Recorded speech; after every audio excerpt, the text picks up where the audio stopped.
Imaginez que vous deviez décider si une nouvelle méthode de production est réellement plus efficace qu'une ancienne.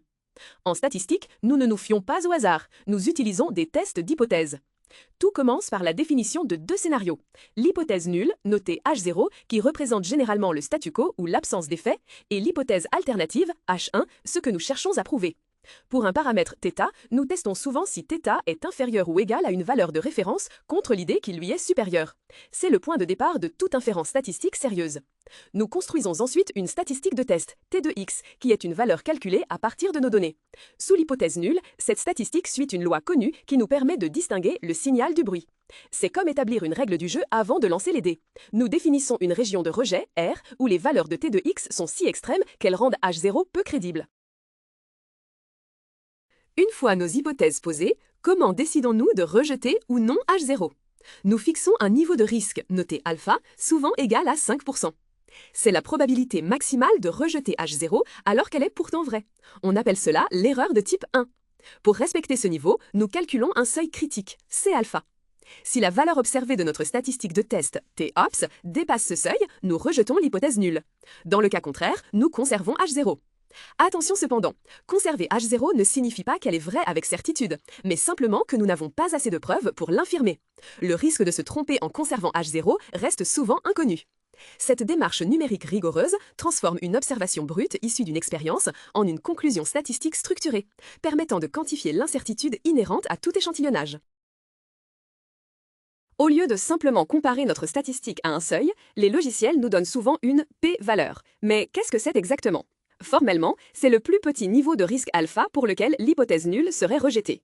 Plus intuitivement, la p-valeur nous indique la probabilité d'obtenir des données au moins aussi extrêmes que celles que nous avons observées, si l'hypothèse nulle était vraie. C'est un indicateur de la force de la preuve contre H0.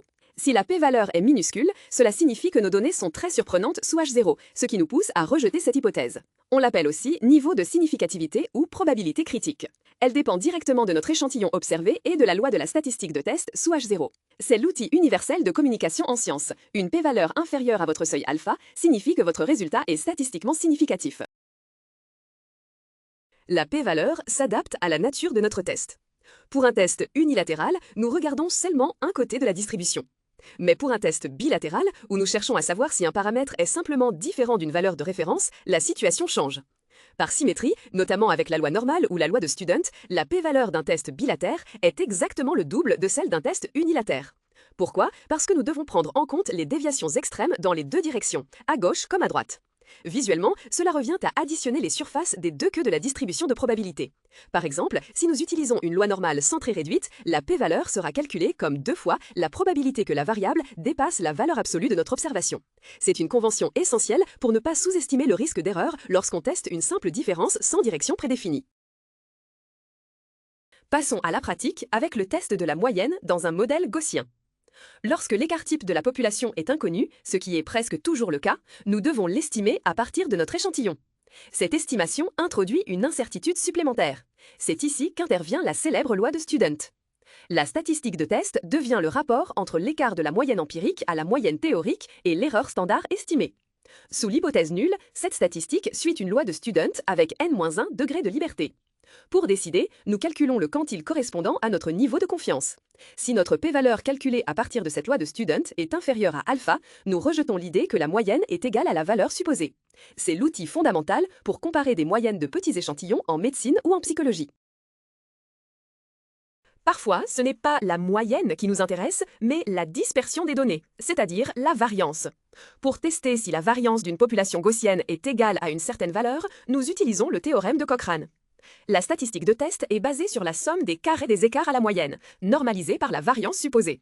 Cette statistique suit une loi du Qui2 avec n-1 degré de liberté. Contrairement à la loi normale, la loi du Qui2 n'est pas symétrique. Elle ne prend que des valeurs positives. La région de rejet pour un test bilatéral se trouve alors dans les deux queues asymétriques de la distribution. On rejette H0 si la statistique observée est soit trop petite, soit trop grande par rapport au quantile de la loi du Qui2. C'est crucial dans le contrôle qualité industriel où l'on veut s'assurer que la précision d'une machine ne dévie pas de sa norme. Nous avons parcouru le chemin complet de l'inférence statistique pour les paramètres gaussiens. Nous avons vu comment transformer une question de recherche en hypothèse mathématique, comment utiliser des statistiques comme celle de Student ou du Qui2 pour tester ces hypothèses, et enfin, comment interpréter la p-valeur pour prendre une décision éclairée. Rappelez-vous, une p-valeur inférieure à votre seuil alpha vous permet de rejeter l'hypothèse nulle. Mais la science ne s'arrête pas là. Il faut toujours considérer la taille de l'effet et la pertinence pratique de vos résultats. Ces outils sont les piliers de la méthode scientifique moderne, vous permettant de naviguer avec rigueur dans l'océan de données qui nous entoure. Dans vos prochaines explorations, vous pourrez approfondir les tests de comparaison de deux populations ou les tests de corrélation qui reposent sur ces mêmes fondations.